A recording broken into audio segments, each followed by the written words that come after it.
Alexander Melton. I'm a 12th grader at Farmingdale High School, and I live at 51 Graham Street, Farmingdale, New York, 11735. Is that good? Excellent. Tonight I'm here to talk to you, ladies and gentlemen of the board, about midterm week at Farmingdale High School. But first, I'd like to take you through the average day for the average student at Farmingdale High School. The average student wakes up anywhere between 6, or if they really like to push it, 7 o'clock in the morning.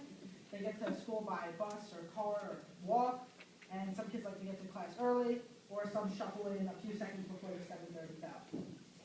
They're there for 9 periods of learning, maybe a lunch or a senior privilege period sprinkled somewhere in between. Then after school, they maybe go to work, participate in an extracurricular, or just go home and do their homework. Now, something that I think is overthought in the school day, or not thought about enough, is what I like to call mind shifts, going from one subject to another. Me personally, within a 1-hour period, has to go from AP Environmental Science to AP Government to AP BC Calculus. So with 1 hour, I'm going from thinking about the birdies and the fishies, the people in the politics, and the logarithms and derivatives, and that fun stuff. But now back to midterm week. Imagine now there was mind shifts that I have to go through every day and a full day of school, but now I have midterms in between. Typically, or in past years at Farmingdale High School, we've had a full midterm week where students just go in, they do their midterms, and they go home and they can allocate the rest of their time for studying. If you're really unlucky, you maybe have 2 midterms in one day. Now at Farmingdale High School, we have to go to school and participate in the midterms. So now I'm going from AP Environment to AP Government, and now when I go into AP BC Calc, my teacher will hand me 15 pages, 1 test, 1 midterm, that's worth 10% of my grade. That's about 5 weeks of the school year. That's half a quarter. 10% is a lot.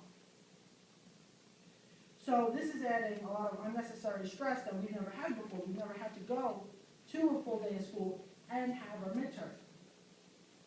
And that's a lot. School's tiring. You'd think after 3 full years of Farmingdale High School, I'd build up a tolerance. You can ask my parents. I go home and crash and burn every day. And maybe my schedule's a little more rigorous than other students, but it's hard waking up more early every day and then having to go to school. And now with midterms in between, it might be a little unbearable. So now I'm going to have to go to a full day of school, have to take a midterm, that's 10% of my grade, and that's a lot. Participate in all the regular school activities, and I'm sure teachers, they don't want to give homework, but if they have the opportunity, if you've met some teachers, they'll give you homework.